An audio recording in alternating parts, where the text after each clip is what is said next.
Donc, je me présente, Pierre-Dominique Luciani, je suis le directeur commercial. On a eu quelques petits problèmes techniques pour lancer la diffusion. Je m'en excuse auprès de vous. Je suis en compagnie de Meredith Perrault, donc on sera deux présentateurs. Pour des raisons de fluidité, nous n'avons pas mis en place nos webcams et je m'en excuse auprès de vous. Pour tout vous dire, le webinaire a été organisé puis lancé dans des conditions très spéciales puisque nous, Simtrax est sur Nîmes et nous avons subi des très grosses inondations et nous n'avions pas d'électricité dans les bureaux jusqu'à il y a quelques minutes. Donc on espère quand même pouvoir vous parler de Compléo Superviseur et des nouveautés. Voilà. Vous avez un outil qui vous permet de poser des questions. Donc n'hésitez pas à vous en servir. Nous répondrons aux questions que vous avez en fin de session, si nous avons le temps. Sinon, on le fera par mail. Je vais vous présenter nous vous présenterons deux parties. La première qui sera consacrée aux nouveautés de Compléo Superviseur, bien entendu, et puis une seconde qui sera simplement un petit rappel de l'architecture de Compléo Hybride et des nouveautés que nous avons lancées au cours de cette année. Voilà.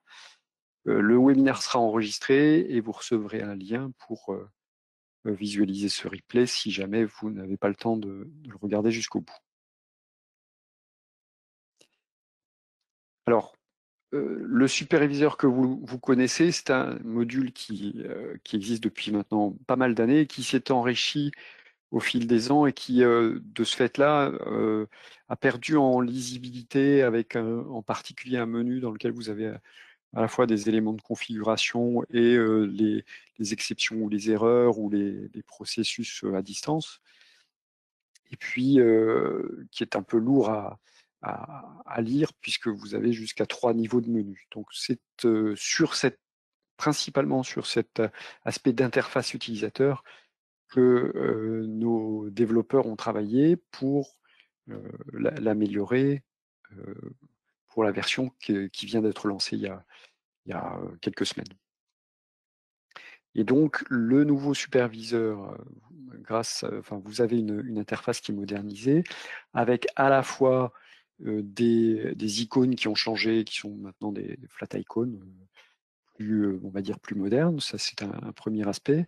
Mais l'aspect le plus important va être le fait que on a un fonctionnement ou un cœur qui est identique. Je vous le prouve en quelques slides. D'abord, si vous cliquez sur Paramètres et sur Configuration, vous avez accès à une interface que vous avez l'habitude de voir puisqu'il s'agit de l'endroit où vous créez les scénarios et activer, désactiver les scénarios, qui est normalement ce que vous utilisez le plus sur Compléo Superviseur, en tout cas côté administrateur. Et puis de la même manière, si vous cliquez sur Activité puis processus, vous avez accès au monitoring de votre activité dans Compléo Superviseur. Voilà, donc un cœur qui reste le même, et puis un paramétrage qui utilise les mêmes outils, une petite icône avec des curseurs pour pouvoir voir vos préférences. La fenêtre préférence n'a pas changé. Et puis, une autre interface qui est dans paramètres configuration, qui est là, paramètres configuration, pour paramétrer les modes, les connexions que vous avez, et puis les tâches, les différentes tâches. Voilà. Je vais maintenant passer la main à Meredith qui va rentrer un peu plus dans le détail de l'organisation de Compléo Superviseur. Et puis, je vous parlerai ensuite de Compléo Hybride, tout à fait à la fin. Merci. Donc bonjour à tous, Meredith Perrault. Donc je vais vous expliquer un peu la logique dans laquelle on est parti pour créer ce nouveau superviseur. Donc pour éviter les surétages, comme l'a dit mon collègue, on est parti en fait sur donc 4 grandes parties que vous pouvez voir en haut du superviseur, donc ressources, paramètres, activités, sorties. Qu'est-ce que ça va être? En fait, niveau ressources, on va effectivement avoir tout ce qui va être entrée, donc vos documents qui vont vous servir d'entrée, comme par exemple tous vos paramétrages de variables, vos différentes imprimantes, ou encore si vous êtes en base de données, vos documents et vos templates. Ensuite, vous allez avoir les paramétrages qui vont vous permettre de définir qu'est-ce qu'il va se passer dans chaque scénario, qu'est-ce que vous allez paramétrer au sein de vos différentes applications, comme par exemple vos workflows de signature ou de vérification. Ensuite, vous allez avoir accès à l'onglet Activités. Là, c'est un peu où vous allez pouvoir voir ce qui s'y passe. Donc, que se passe-t-il durant les traitements? Y a-t-il eu des erreurs? Faut-il les relancer? Et enfin, une logique où vous avez bien sûr les sorties, donc là où vous allez pouvoir consulter les résultats des différents traitements. Donc, pour enlever le suspense, voici la nouvelle interface superviseur. Donc, vous aviez déjà un peu vu avec les captures d'écran. Donc, quand on est ici, vous avez donc bien les 4 grands onglets que je viens de citer. Sur le côté gauche, vous aurez à chaque fois les sous-menus des grands onglets que je vais détailler un peu afin que vous sachiez où retrouver vos éléments. Donc, dans l'onglet ressources, on est donc dans les entrées. Vous avez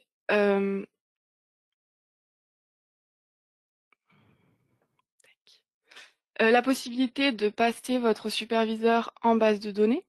Donc, je ne sais pas si vous l'êtes déjà, mais c'est quelque chose qui peut vous permettre notamment bien du temps.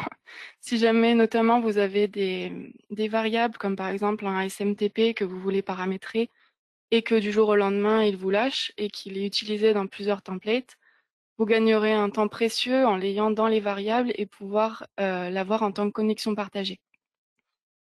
Vous pourrez avoir l'onglet rapport que je détaillerai plus tard et plusieurs configurations. Donc, par exemple, quand vous êtes dans l'activité, vous pouvez définir si en mode base de données, vous voulez avoir plusieurs configurations de votre superviseur. Par exemple, le plus utilisé, ça va être un mode développement et un mode production. Vous avez aussi donc bien sûr les entrées imprimantes. Je sais que pas mal de clients utilisent des entrées en tant qu'imprimante. Ensuite, si on clique sur Setup, on va arriver dans donc, la configuration, le fameux cœur qui reste le même. Vous avez ici différentes entrées, comme le fait de pouvoir superviser toujours des OutQ, toujours du SAP.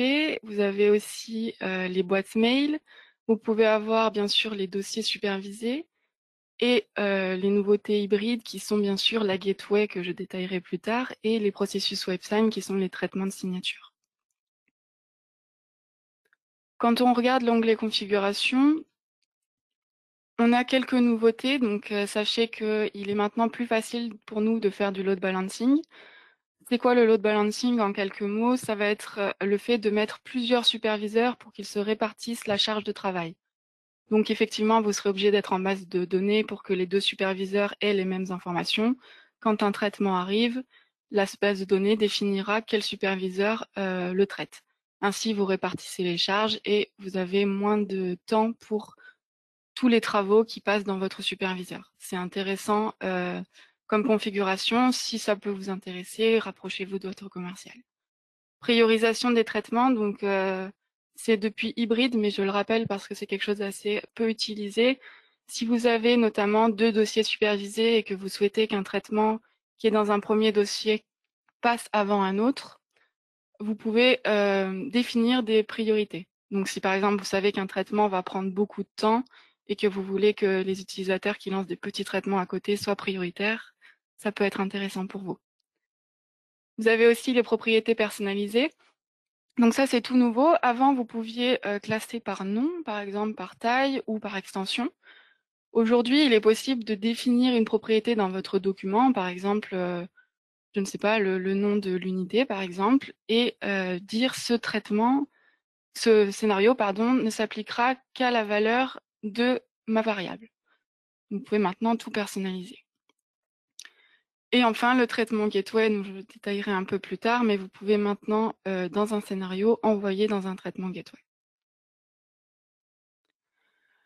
Donc pour rappel, maintenant le remote agent, qui est bien une paramétrisation pour ceux qui l'ont, se trouve dans Setup. Vous avez bien l'onglet, ça reste le même. Vous aurez encore vos marques, vous pouvez voir les différences, s'ils sont actifs ou non, avec les utilisateurs. Ensuite, on passe aux fameuses gateways. Donc pour ceux qui ne connaissent pas, il s'agit effectivement d'une entrée qui peut être soit une entrée d'application externe, donc c'est obligatoirement une API, qui sera soit chez le client en local, elle peut aussi être en accès API web ou encore en code source. Donc ça, c'est vos clients qui peuvent par exemple déposer des documents via leur gateway sur votre superviseur. Donc c'est ici que dans Setup, vous allez pouvoir paramétrer ceci, notamment gérer tout ce qui va être compte utilisateur, leur mot de passe, ou ajouter des traitements et les associer à une certaine gateway. Vous avez aussi l'onglet console qui n'a pas changé pour cette fois-ci aussi. Pour ceux qui ne savent pas, la console est le module web qui permet pas mal d'applications. Je reviendrai dessus un peu quand on sera sur Archivore. Et Reviewer qui n'a pas changé, pas de panique non plus, qui est toujours maintenant dans Setup et qui vous permet de paramétrer vos différents scénarios, notamment de validation de documents. Ensuite, quand on clique sur Activity, on atterrit sur le deuxième cœur qui n'a pas changé, c'est-à-dire les processus. Comme vous pouvez le constater, la capture d'écran ici, le superviseur n'était pas encore démarré. Mais c'est bien ici que vous retrouvez les mêmes petites lumières que vous avez ici et les traitements qui se sont bien passés ou non. Donc vous avez l'activité de vos processus, toujours pareil, possible de paramétrer afin de savoir combien de processus on veut afficher. Vous avez ensuite les exceptions, donc vous pouvez, pour ceux qui ne le savent pas, retrouver ici tout ce qui va être les scénarios mail, notamment si jamais il y a un problème dans une adresse mail ou qu'elle est incorrecte, qu'elle n'a pas pu être envoyée, vous pouvez double-cliquer sur ce scénario et modifier l'adresse mail et le faire continuer son scénario. Donc les exceptions sont assez appréciées par les clients parce qu'ils vous permettent de continuer un scénario même s'il y a une erreur automatique dans un spool ou quelque chose comme ça. Ensuite, vous allez avoir les statuts mail qui vont vous permettre de savoir si un mail a bien touché ou pas un SMTP. Donc, c'était déjà sur Hybrid et c'est dans le statut activité. Donc, comme je le disais tout à l'heure, la partie monitoring où vous allez pouvoir le retrouver.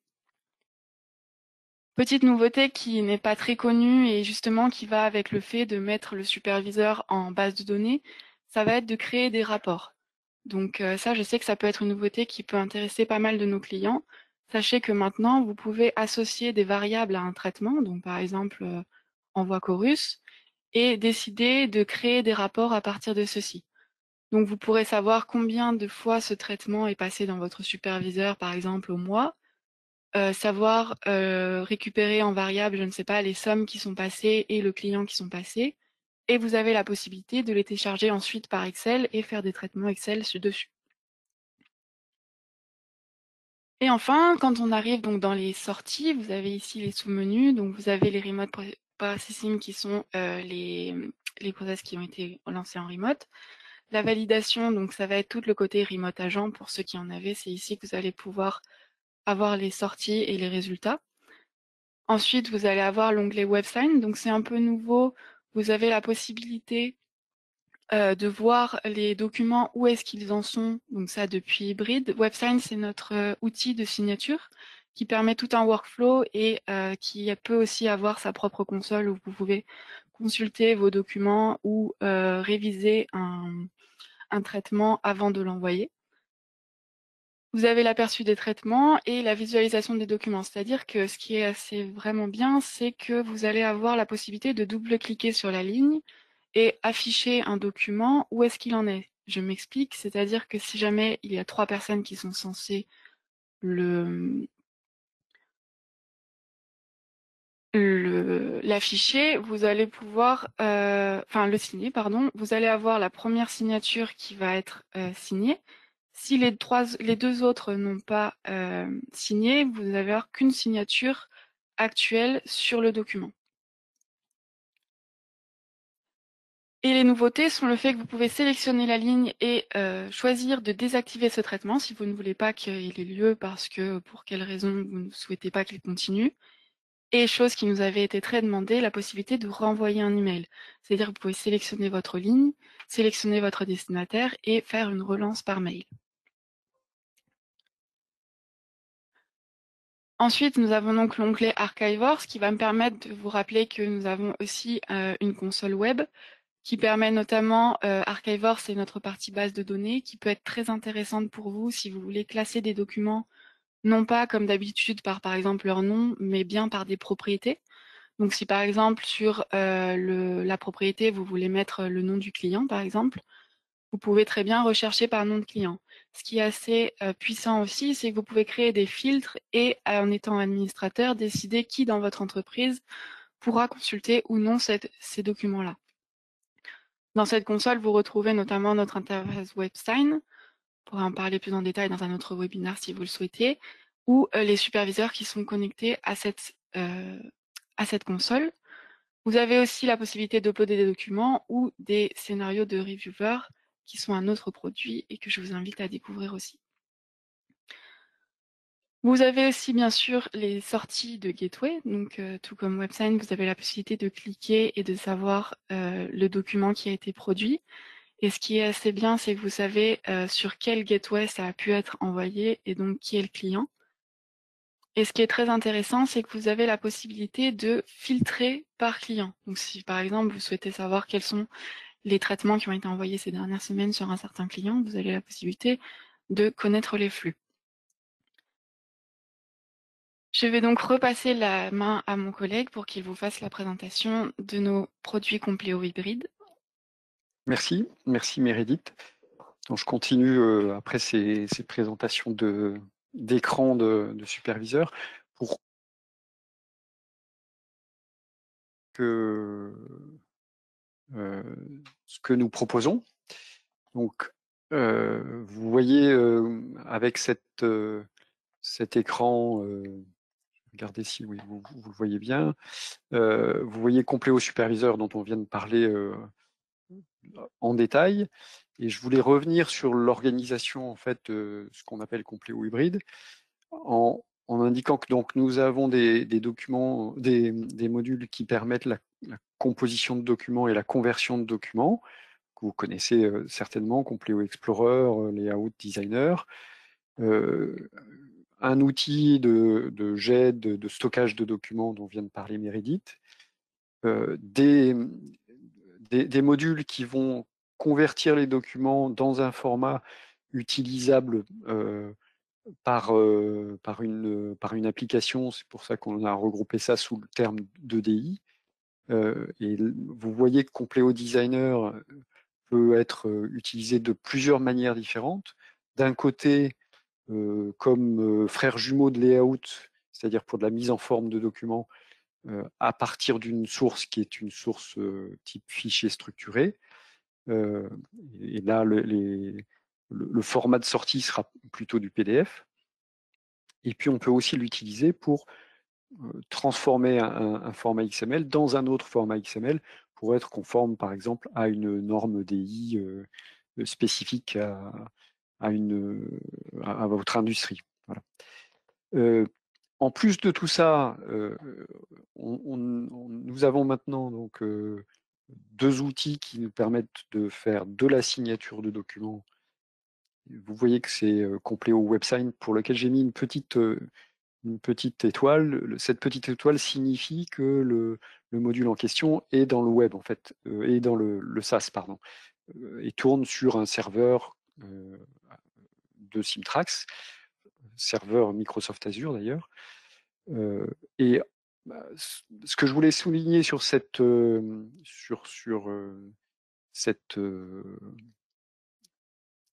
outil Compléo WebSign, c'est qu'il peut être couplé avec Compléo Reviewer, qui est un outil de création de workflow, de validation par exemple, et que du coup, vous avez la possibilité de monter des workflows impliquant des validations internes et des signatures externes, par exemple.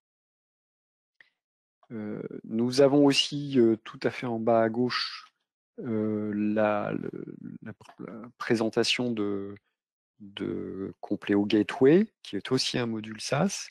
Et comme le disait Meredith tout à l'heure, en fait, Compleo Gateway est un outil qui permet de récupérer des documents externes et les faire traiter ensuite par un traitement de Compleo. Je reviendrai tout de suite après sur cet aspect des choses.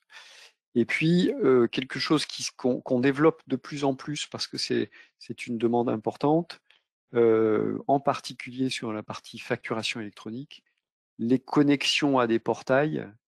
Donc là, je vous ai indiqué deux des connexions que nous avons, hein, au portail Chorus pour le dépôt de factures pour le secteur public français et sur le portail Facé pour le secteur public espagnol, mais nous sommes en train de développer d'autres connexions à d'autres portails pour d'autres besoins. Et je pense que dans les années qui viennent, ça va se multiplier. Voilà. Je vais maintenant passer à une explication sur, en fait, sur la partie WebSign pour vous dire que grâce à WebSign, enfin, WebSign a des implications sur plusieurs des modules de la suite. Première implication sur Compleo Layout et Designer d'ailleurs, où vous avez une interface qui vous permet de positionner des zones de signature, des zones de texte, des zones de date, etc. sur le document pour différents signataires. Là, par exemple, un client et un responsable commercial pour la signature d'un bon de commande. Ça, c'est un premier élément en complément donc de Compleo WebSign, qui est l'outil qui va nous permettre de stocker les documents de manière sécurisée, de permettre l'accès de manière sécurisée à ces documents pour signature. Conception des documents avec les zones de signature, première chose. Puis ensuite, dans Compleo Console, dont vous a parlé Meredith, une interface qui est une interface plutôt d'administration qui permet de filtrer et de voir le statut de chacun des documents. Ça a été envoyé, c'est en attente de signature, il reste tant de jours à la personne pour signer le document, ce genre de choses-là.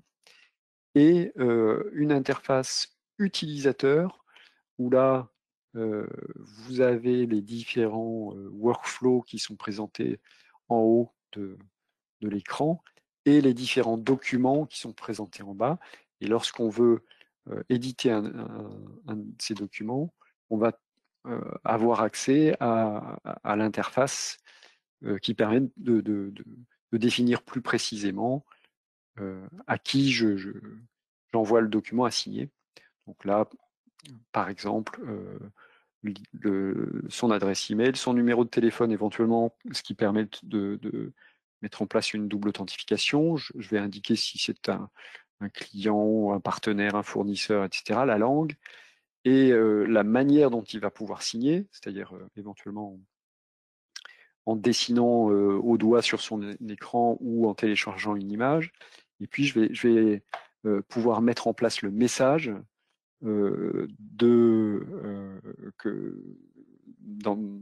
qui permet d'envoyer le lien de signature, donc le mail qui est envoyé. Voilà, ça c'est l'interface qui est à disposition des utilisateurs pour Compleo WebSign. Puis l'autre grande nouveauté, donc c'est Compleo Gateway dont je parlais. Là, je vous ai indiqué un exemple de flux qui porte sur des documents entrants. Donc, puisque Compleo Gateway permet de traiter avec Compleo Hybride, avec l'ensemble de la suite des documents, non seulement des documents de votre ERP on-premise, mais aussi des documents entrants.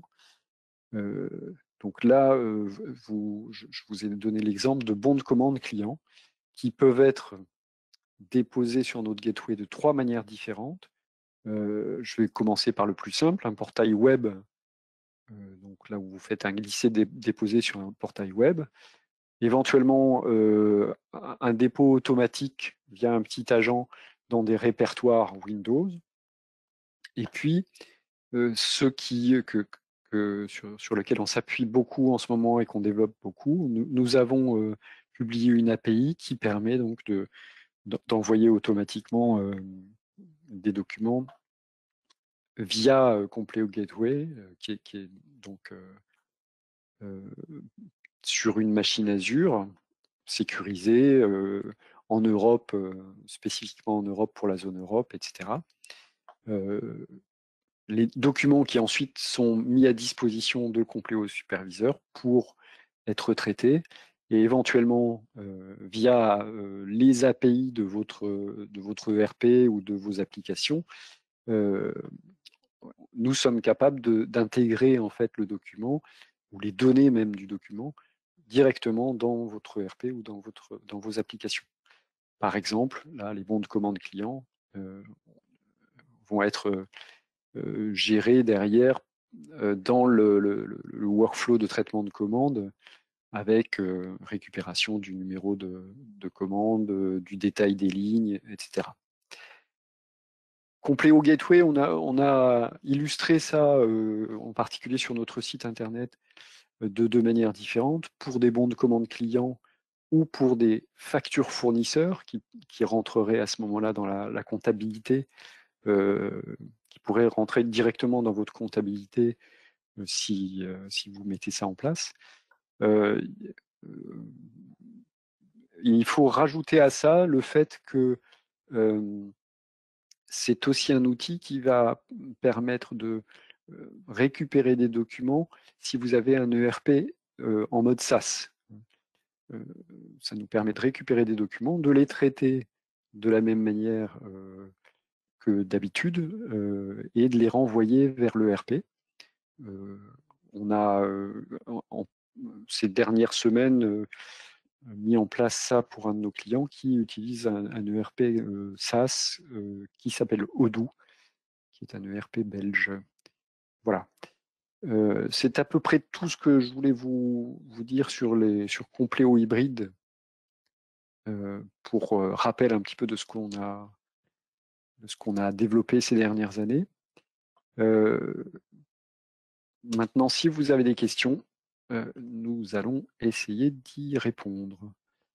Je n'ai pas de questions d'indiquer. Donc, si ça vous va, on va simplement mettre fin au webinar. J'ai juste une dernière information à vous indiquer. Notre prochain webinar sera le 14 octobre à 11 h et il portera sur la facturation électronique B2B en France 2023-2025 avec des explications sur la manière dont ce vaste sujet va vous impacter dès 2023. Voilà, merci à tous de votre attention et je vous dis à bientôt pour notre prochain webinar. Au revoir. Merci à tous. Au revoir.